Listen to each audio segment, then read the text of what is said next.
Assalamualaikum warahmatullahi wabarakatuh. Hello guys, kembali lagi bersama saya Bobby Herian.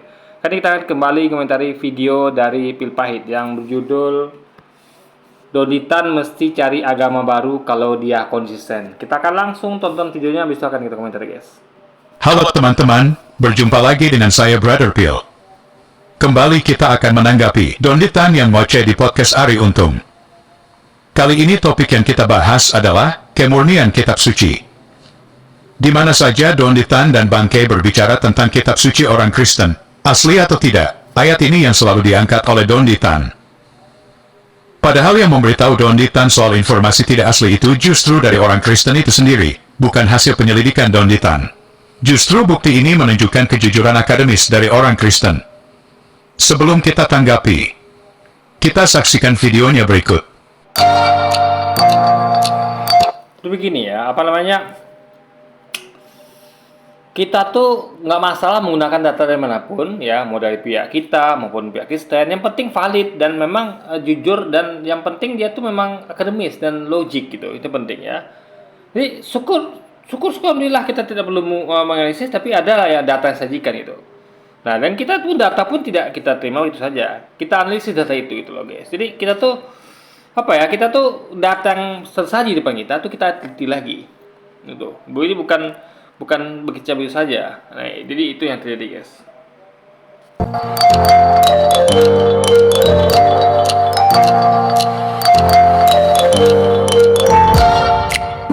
Sebab ada tiga yang memberi kesaksian di dalam surga, Bapa, Firman, dan Roh Kudus, dan ketiganya adalah satu. Dan ada tiga yang memberi kesaksian. Jadi ada Bapa, Firman, dan Roh Kudus, dan ketiganya satu. Wah, itu memang konsep Trinitas kan begitu.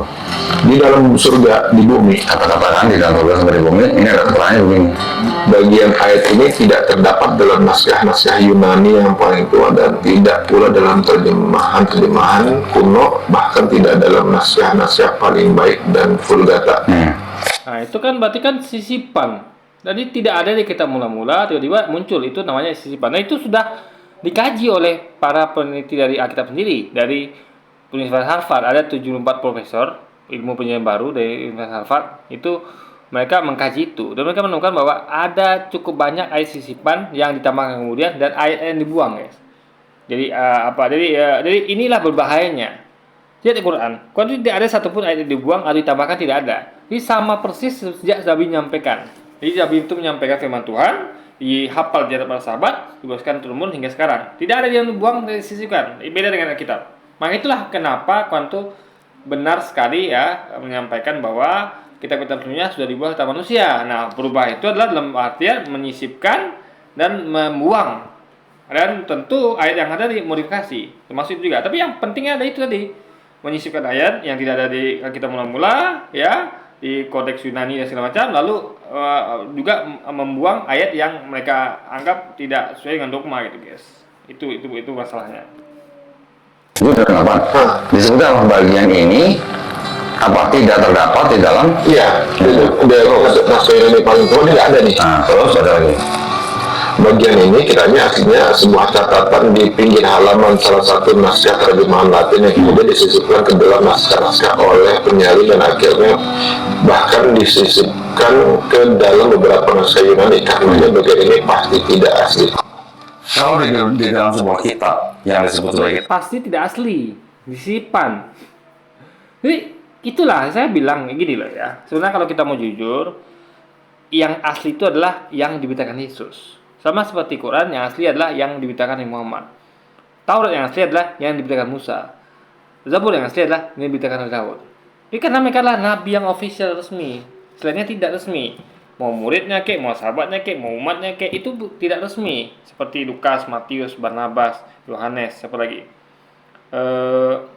Umar bin Khattab, Ali bin Abi Thalib, Utsman bin Affan, Abu Bakar, itu tidak resmi semua. Ini mereka tidak boleh memasukkan kesaksian dalam kitab suci. Nah, kesaksian mereka boleh bersaksi, tapi itu dimasukkan dalam namanya hadis, sejarah. Kalau kita punya hadis, kalau mungkin sebutnya sejarah. Nah, itu dimasukkan di situ, dan itu pun karena dia adalah kesaksian manusia, nggak boleh dicampur dengan firman Tuhan yang diberitakan oleh Yesus. Tapi masalah tidak. Mereka mencampurkan itu sama seperti kalau ada mereka ada Quran campur hadis. Tapi kan di kita tidak kejadian. Kan kita betul-betul menjaga originalitas keaslian dari firman Tuhan yang ada di Al-Quran. Maka kita buat namanya hadis ya, yang berisi kesaksian sejarah tentang kegiatan Nabi, perilaku Nabi yang dicatat oleh para sahabat. Dan itu pun dikategorikan ya, karena itu namanya manusia kan tentu tempatnya khilaf dan salah. Sehingga dikategorikan lagi ada peringkatnya, apakah ini hadisnya sahih, palsu atau bagaimana. Karena banyak pertimbangan, banyak penilaiannya gitu guys. Berbeda dengan Quran. Quran itu memang firman Tuhan sehingga tidak mungkin salah ya. Beda dengan kesaksian manusia yang pastinya ada kemungkinan untuk salah guys. Di dalam sebuah kitab yang disebut sebagai kitab suci, ada satu ayat aja yang tidak asli, boleh nggak disebut sebagai kitab suci? Kalau ada satu yang udah nggak suci lagi, Nah iya. Ini patokan kitab suci adalah dia harus berisi 100% firman Tuhan. Dan itu harus asli. Ini bukan hanya kalau ada satu ayat yang asli, tapi kalau ada kesaksian manusia di dalamnya itu bukan lagi kitab suci. Harusnya kitab kesaksian manusia itu maksudnya ke dalam catatan sejarah. Karena manusia bersaksi sepanjang sejarah. Ya, dicatat sebagai buku sejarah harusnya dipisahkan dari Injil yang diberitakan Yesus. Tapi mereka mencampur adukkan ya guys. Itu masalah di situ, ya kan? Makanya ini seperti yang kan Quran campur hadis. Gimana ceritanya? Kan itu tidak ini pada kita gitu kan. Makanya kita tuh terjaga sekali yang kita tahu betul mana firman Tuhan, mana yang kesaksian manusia. Kalau mereka tidak, ya udah bercampur itu firman Tuhan dan kesaksian manusia dalam Alkitab mereka guys. satu yang udah nggak suci lagi. Nah iya. Itu yang membuat saya akhirnya meninggalkan. Kita sudah saksikan bersama bagaimana Don Ditan menunjukkan catatan kaki dalam Alkitab yang menjelaskan bahwa ada satu ayat dalam Alkitab yang tidak ditemukan dalam tulisan manuskrip kuno.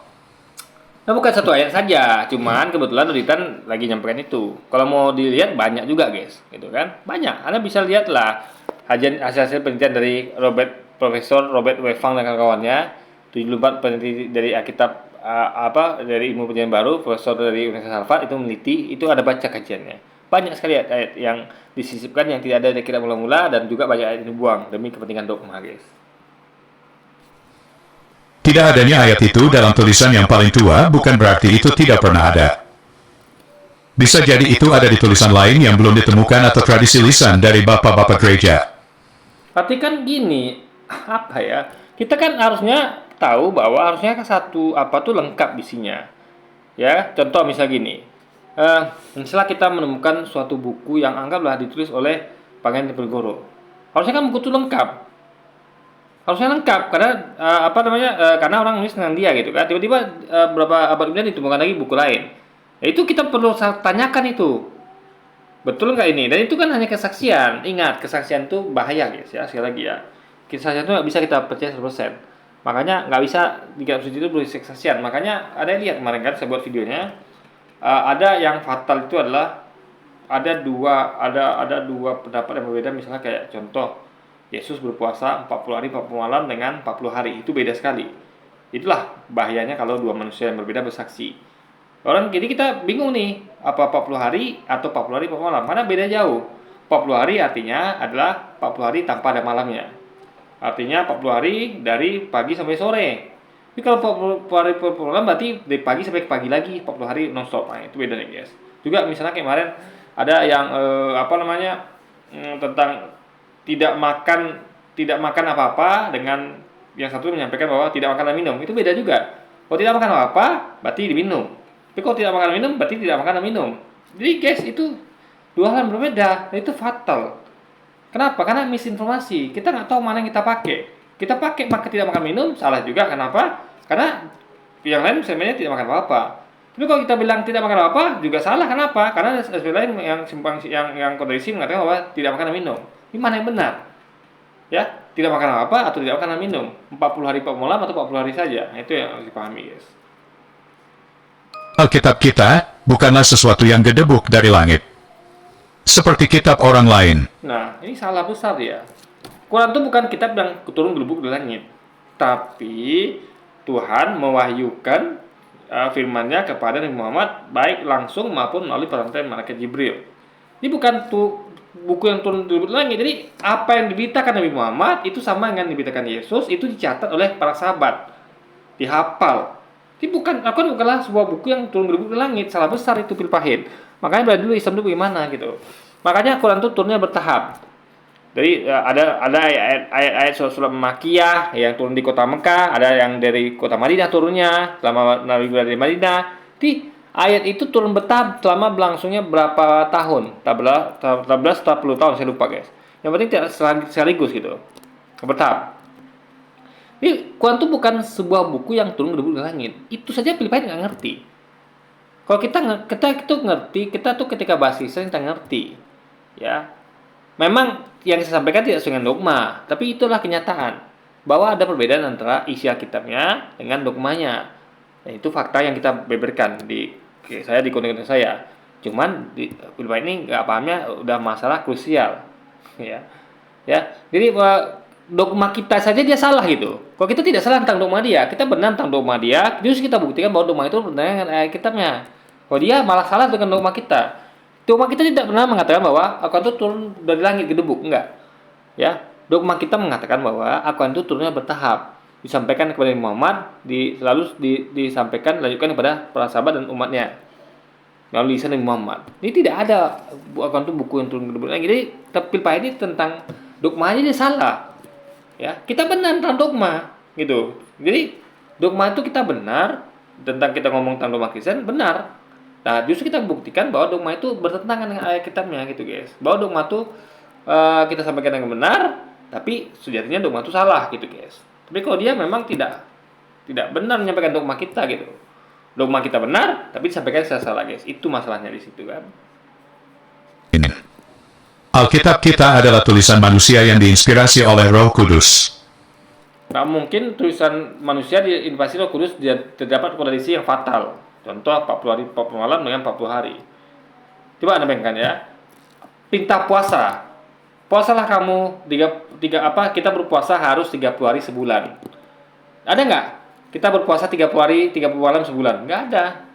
Karena kalau kita berpuasa 30 hari 3 malam, berarti kita non stop. Berarti itu melanggar aturan. Kita puasanya hanya dari pagi imsak sampai maghrib. Berarti 30 hari, nggak ada malamnya. Malam kita ngapain? Kita tarawih, mengaji. Artinya ini kacau guys. Dua hal bertolak belakang. Gak mungkin Tuhan menyampaikan dua hal yang bertolak belakang. Yang kita ikuti salah satunya pasti salah. Pasti salah kalau mengacu pada yang lain. Anda mau puasa 40 hari saja salah nanti. Karena ayat lain mengatakan bahwa ada 40 malamnya juga. Ada dari pagi sampai pagi lagi. Nah, nanti Anda berpuasa kalau Anda ikut ayat yang lain bahwa 40 malam ada salah juga. Kenapa? Ayat lain mengatakan bahwa hanya 40 hari saja. Artinya ada malamnya itu ada kelewatan. Berlebih puasanya. Berlebih juga nggak boleh gitu kan. Sama kayak tadi saya sebut lagi ya tentang video kemarin masih nyambung ini tentang tidak makan dan minum dengan tidak makan apa-apa. Kalau Anda ikut ayat pertama tidak makan apa-apa, ada salah juga. Kenapa? Karena perintahnya adalah minum juga nggak boleh. Karena ada ayat yang lain mengatakan bahwa tidak makan dan minum. Nah, kalau Anda juga tidak makan dan minum, itu juga salah. Karena yang lain mengatakan bahwa tidak makan apa-apa. Artinya Anda berlebihan. Yang dilarang cuma makan aja, tapi Anda ikut juga tidak minum. Nah, itu salah juga guys. Jadi intinya adalah ini fatal. Kalau Tuhan tuh nggak mungkin nyampaikan dua hal berbeda gitu kan. Nah, jadi aslinya ini tidak mungkin dibimbing oleh siapa-siapa. Betul-betul inisiatif mereka sendiri, kesesian mereka sendiri yang berdasarkan kelemahan mereka sebagai manusia. Tidak ada bimbingan Roh Kudus, tidak ada bimbingan siapa-siapa. Karena kalau ada bimbingan dari Tuhan atau Roh Kudus, seharusnya kan mereka tidak mungkin menyampaikan dua hal yang kontradiksi, yang berbeda. Itu loh kira-kira ya guys.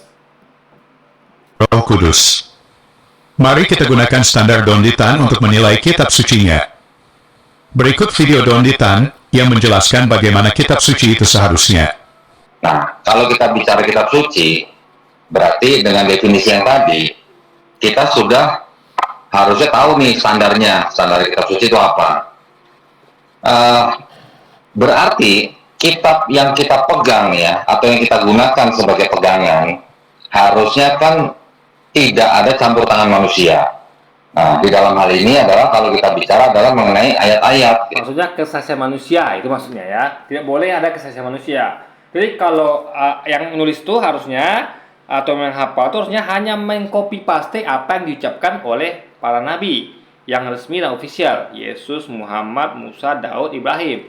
Kalau mereka ngomong itu dicatat, ditulis, dihafal, disampaikan, copy paste. Tidak boleh menambahkan kesaksian mereka. Kesaksian mereka itu maksudnya ke sejarah, bukan kitab suci. Itu poinnya, guys. Jangan digabungkan ya. Harus merupakan memang benar-benar wahyu daripada sang pencipta kepada utusannya, kan gitu. Menurut Donditan, kitab suci tidak boleh ada campur tangan manusia. Pernyataan ini menimbulkan tanda tanya besar. Apa maksudnya tidak boleh ada campur tangan manusia? Maksudnya tidak boleh ada kesaksian manusia, ya. Mencampur tangan manusia itu adalah dia tuh memasukkan kata-kata dia, kesaksian dia, itu nggak boleh. Karena itu maksudnya kepada catatan lain yang namanya sejarah. Kalau kita nyebutnya sebagai hadis, guys. Karena itu berisi kesaksian manusia. Ya memang juga memuat sebagian itu firman Tuhan, tapi esensinya adalah bukan copy paste dari perkataan Nabi, sehingga lebih semacam sejarah, guys. Dan itu bisa diperdebatkan gitu kan. Kalau firman Tuhan nggak bisa lagi diperdebatkan. Itu memang suatu hal yang final. Karena Tuhan yang ngomong nggak mungkin salah gitu kan. Kalau manusia bisa saja salah gitu. Apalagi kalau kesaksian itu lewat 2 orang terlebih, guys. Dan menghafal wahyu yang diterima Nabi adalah manusia. Jika tidak ada campur tangan manusia, bagaimana wahyu itu bisa berbentuk kitab sekarang ini? Nah itu masalahnya dia nggak ngerti. Bukan campur tangan dalam hal copy paste. Ingat, campur tangan itu artinya adalah begini ya. Contoh gini. Misalnya kayak guru ketika guru itu memberikan suatu buku, lalu mencatat buku itu, disuruh kepada salah seorang yang murid mewakili untuk catat di depan kelas, disalin copy paste, nah itu udah benar. Jadi sang yang murid tunjuk itu memang betul-betul menyalin isi buku dalam papan tulis dan disalin oleh para murid di buku mereka. Itu benar. Tapi kalau tiba-tiba yang pandai-pandai dia, lalu dia ngomong di depan kelas, "Hai guys, teman-teman," gitu kan. Tadi bu guru datang lewat pintu belakang. Lalu dia memberikan saya buku ini. Lalu dia menyuruh saya nulis buku ini. Nah, bukunya isinya begini. Nah, di buku ini saya temukan bahwa ini adalah begini. Misalnya di sini dikatakan bahwa mamalia hewan karnivora adalah hewan yang pemakan daging. Nah, menurut saya ini sudah benar. Nah, justru aneh kalau dikatakan bahwa hewan karnivora itu adalah pemakan tumbuhan. Nah, itu nggak boleh kayak gitu-gitu, guys. Karena ini berarti dia memasukkan kesaksiannya gitu. Harusnya kan dia hanya betul-betul datang maju depan kelas, ambil buku, catat sesuai buku, murid mengalin, udah selesai gitu. Nah, itu yang harusnya terjadi, tapi tidak jadi pada mereka, guys. Itu poinnya. Kalau menggunakan syarat pertama ini kepada Al-Quran, tentunya tidak memenuhi standar Donditan, karena ada campur tangan manusia dalam menghafal dan menulis. Dia nggak ngerti dia tentang campur tangan manusia itu, ya nggak ngerti dia. Ya, karena gini, kan ini kan untuk manusia, ya. Untuk manusia, jadi tentu manusia itu harus, nabi aja manusia. Ini maksud campur tangan manusia itu adalah dalam hal memasukkan kesaksian dia, itu nggak boleh. Atau ya memasukkan kesaksian dia, atau mengubah-ubah apa yang sudah disampaikan nabi, itu nggak boleh, guys. Tapi kalau dia betul-betul hanya nyalin copy paste yang nabi sampaikan, yang resmi official itu, dia hafal, dia catat, dia sampaikan lagi, itu baru boleh. Itu yang seharusnya malah gitu kan. Menghafal dan menulis. Syarat yang kedua agar kitab suci itu tetap valid sebagai kitab suci, jika ayat-ayat dalam kitab suci harus benar-benar wahyu dari Tuhan kepada Nabi. Jadi, menurut standar Donditan, wahyu itu harus 100% perkataan Allah kepada Nabi-Nya, dan tidak ada perkataan Nabi di dalamnya. Mari kita cek, apakah Al-Quran yang diimanin Donditan memenuhi standar ini? Apakah Quran 100% wahyu dari Allah? Tapi sebelumnya kita dengarkan pernyataan Donditan yang menjelaskan perbedaan Quran dan hadis. Kita coba lihat. Kalau kita melihat gaya bahasa yang di dalam Al-Quran, sering kita membaca ada kata-kata kul, gitu kan? Katakanlah, siapa yang disuruh mengatakan? Otomatis Nabi. Nabi disuruh mengatakan kepada umatnya pada saat itu, gitu ya. Tapi kalau kita baca hadis gimana? Qala, ya kan? Nabi bersabda, Nabi berkata, gitu ya. Beda kan? Kalau di dalam Al-Quran gaya bahasanya kan seperti yang punya atau yang menciptakan manusia menyuruh kepada utusannya untuk menyampaikan kepada umatnya. Tetapi kalau di hadis gaya bahasanya gimana? Si A mendengar dari si B mendengar dari si C mendengar dari si D mendengar langsung dari Rasulullah. Kan gitu, transmisinya kan gitu. Jadi sama nggak gaya bahasa di hadis dengan gaya bahasa di Quran? Beda. Beda jauh kan? Jadi tidak mungkin Al-Quran itu dikarang oleh Nabi Muhammad SAW. Kenapa? Karena di dalam Quran kalimatnya, gaya bahasanya jauh berbeda dengan gaya bahasa di dalam hadis. Gitu. Itu poin pertama kan gitu.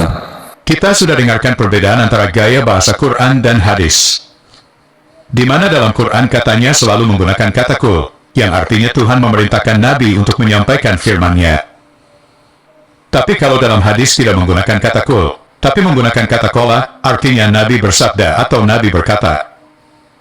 Jadi dengan standar Donditan ini, kita akan cek. Apakah dalam Al-Quran tidak ada sabda Nabi atau perkataan Nabi? Mari kita buka surah Al-Furqan. Jadi gini, Quran itu adalah semuanya perkataan Nabi. Ya. Bedanya dengan hadis, ya. Hadis itu adalah perkataan Nabi dan campur perbuatan Nabi. Kalau Quran memang betul-betul murni perkataan Nabi. Tidak ada itu perbuatan Nabi, nggak ada sudah di hadis. Dan beda yang kedua adalah perkataan yang Nabi sampaikan di Al-Quran itu adalah firman Tuhan 100%. Kalau di hadis juga firman Tuhan, tapi juga nggak seluruhnya firman Tuhan.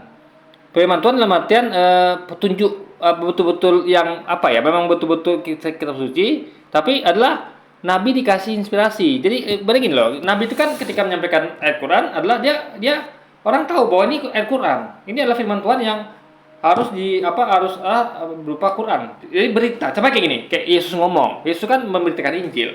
Nah, orang tahu, oh ini adalah Injil yang memberitakan Yesus. Tapi sisi lain Yesus ngomong ketika kesempatan lainnya adalah dia ngomong biasa. Itu bukan Injil. Jadi nggak semua kata-kata Yesus Injil, nggak semua kata-kata Nabi Muhammad itu adalah Quran. Makanya ketika Nabi Muhammad bersabda itu belum tentu Quran. Ya. Nah, jadi makanya harus tahu kita bedanya. Jadi nggak semua kata-kata Nabi itu adalah kitab suci. Bayangkan kalau Nabi itu misalnya ngomong manggil istrinya, hai istriku, itu mungkin firman Tuhan atau aktivitas lain gitu. Artinya adalah bedakan. Jadi kalau hadis itu sejarah itu memang betul-betul membuat Nabi bersabda itu adalah bisa jadi firman Tuhan, bisa jadi tidak. Tapi firman Tuhan itu tidak masuk dalam Quran karena memang tidak bagian dari Quran gitu guys. Itu harus dipahami gitu kan. Al-Furqan ayat 30. Rasul dalam kurung, Nabi Muhammad berkata, wahai Tuhanku, sesungguhnya kaumku telah menjadikan Al-Quran ini sebagai sesuatu. Nah, ini maksudnya begini, ya. Kalau saya lihat konteksnya, bahwa Tuhan Allah itu sedang menceritakan kejadian bahwa nabinya curhat, berkata kepada dia, wahai Tuhanku, sesungguhnya kaumku telah menjadikan Quran ini sebagai sesuatu yang diabaikan. Sama kayak misalnya Allah Bapa di Alkitab mengatakan begini misalnya ya. Yesus berkata gitu kan bahwa Yesus berkata misalnya ya bahwa tidak ada Tuhan selain Allah misalnya. Atau Yesus curhat pada Yesus, Allah berkata, ya Bapa sekiranya curhatnya berlalu daripada-Aku ya sesuai dengan kehendak-Mu bukan kehendak-Ku. Jadi Tuhan sedang menceritakan curhatnya, ceritanya Nabi itu kepada dia gitu. Ini adalah sebagai bentuk Tuhan itu bercerita. Ngerti ya? Ini firman Tuhan. Tuhan yang ngomong sini adalah Tuhan. Tuhan itu sedang menunjukkan suatu cerita bahwa nabinya sedang cerita atau ngadu kepada dirinya, guys. Itu. Ini bukan betul-betul Nabi Muhammad berkata, bukan. Ya. Tapi adalah cerita dari Tuhan itu sendiri. Ngerti ya? Misalnya misalnya saya Tuhan misalnya nih ya. Nah, saya punya nabi.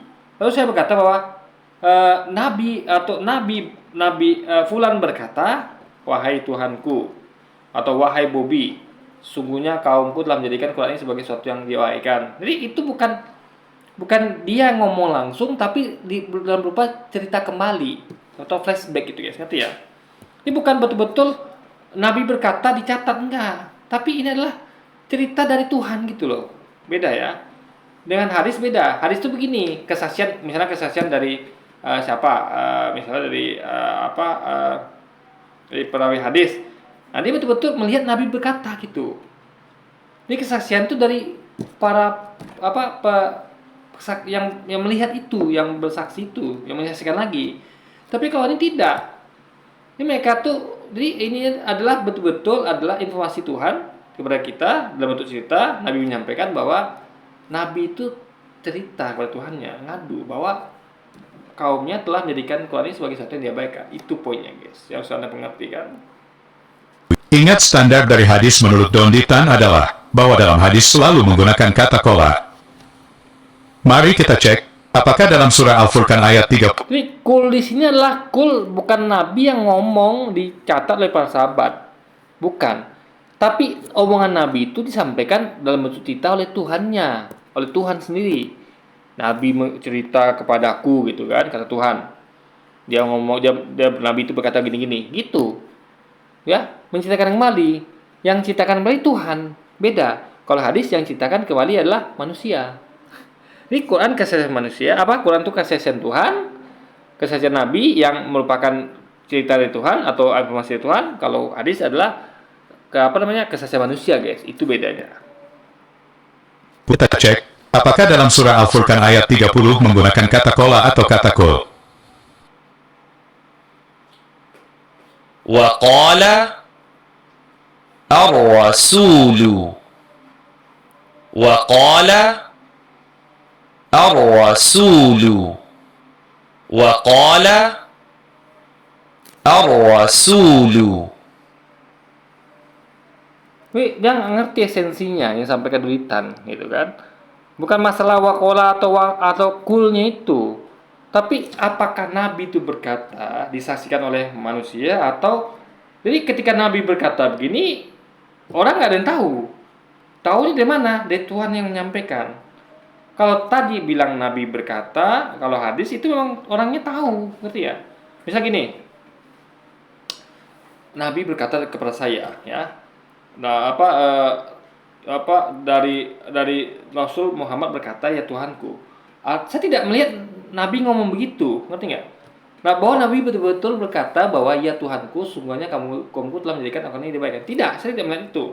Tapi Tuhan menceritakan pada saya melalui nabinya bahwa Nabi berkata begitu di suatu kesempatan yang saya tidak tahu gitu, guys. Ngerti ya poinnya ya? Tapi kalau Nabi benar berkata, saya tahu dan saya catat saksinya itu bahwa pada suatu pagi Nabi berkata, itu beda lagi, guys. Itu harus dipahami bedanya antara kedua hal itu kan.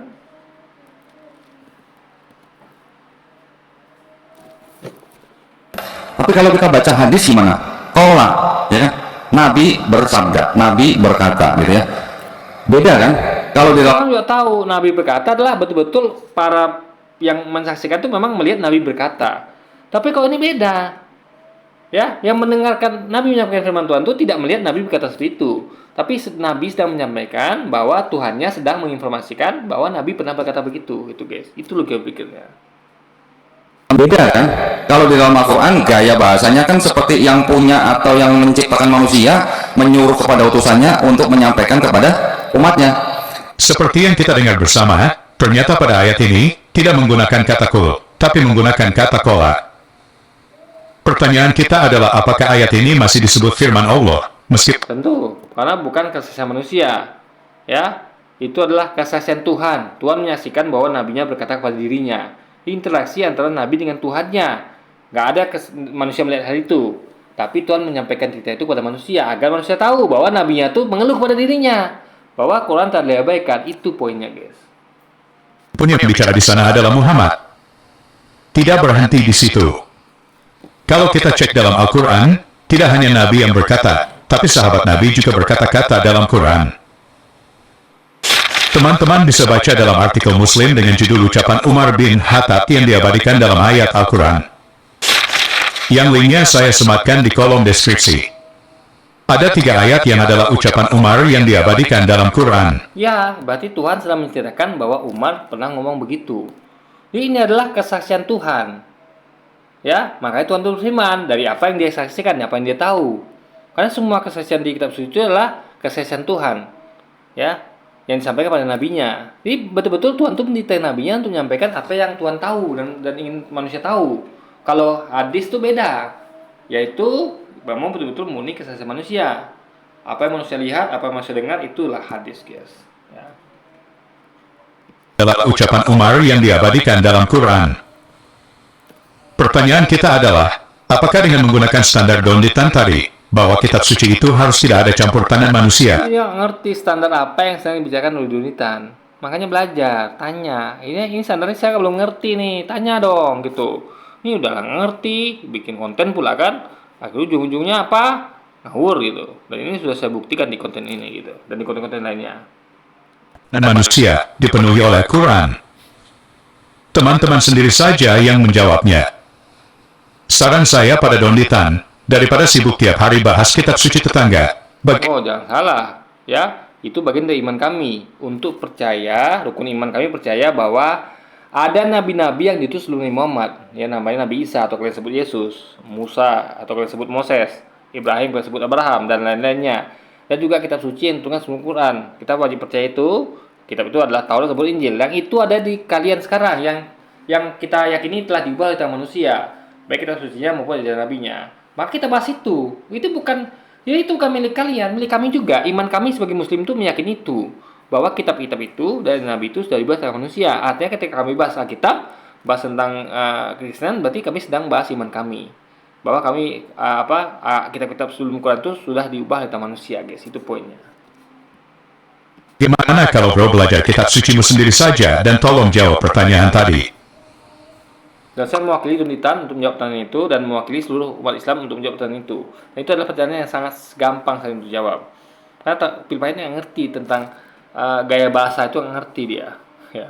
Nggak ngerti ya. Nabi berkata dari sisi para sahabat yang menyaksikannya, sisi yang bersahabat, dengan Nabi berkata yang diinformasi dari Tuhan. Yang Tuhan itu menyaksikan, yang kita ingin saksikan, dan Tuhan ingin itu kita tahu. Ya, curhatan Nabi itu Tuhan ingin tahu, maka Tuhan sampaikan kepada kita melalui nabinya sendiri gitu, guys. Karena ayat 30 yang jelas-jelas perkataan Nabi Muhammad, karena menggunakan kata kola, seperti standar hadis yang Donditan katakan tadi. Jadi bagaimana? Apakah Al-Quran memenuhi standar kitab suci yang dipaparkan oleh... Tentu, Al-Quran memenuhi standar kitab suci yang disyaratkan, dan Alkitab gagal. Itu poinnya. Dan saya sudah buktikan di video ini, guys, dan juga di video-video lainnya. dipaparkan oleh Donditan. Nasihat untuk Donditan. Berhenti mencari kesalahan kitab suci orang Kristen. Kita bukan sedang mencari kesalahan kitab suci kitab orang Kristen. Kita sedang mencari kesalahan dogmanya. Karena kitab sucinya itu, ya kita akui nggak semuanya salah. Karena masih ada yang asli tertinggal, yaitu kata-kata Yesus. Contoh, Yesus bilang bahwa, ingatlah Israel, Tuhan Allah kita Esa, itu benar itu. Itu memang sesuai dengan keyakinan kita, bahwa Tuhan Allah kita itu Esa, dan dia adalah satu-satunya Tuhan. Juga ketika Yesus mengatakan bahwa demikian engkau satu Allah yang benar dan mengenal Yesus Kristus yang telah utus. Itu benar itu. Kita benarkan itu 100%. 100% kita benarkan itu. Tapi dogmanya berbeda. Dogmanya beda, mengatakan bahwa Yesuslah Tuhan, ya, yang baik mengutus maupun diutus itu Yesus. Padahal jelas itu ngomong bahwa Yesus hanya utusan, bukan yang mengutus.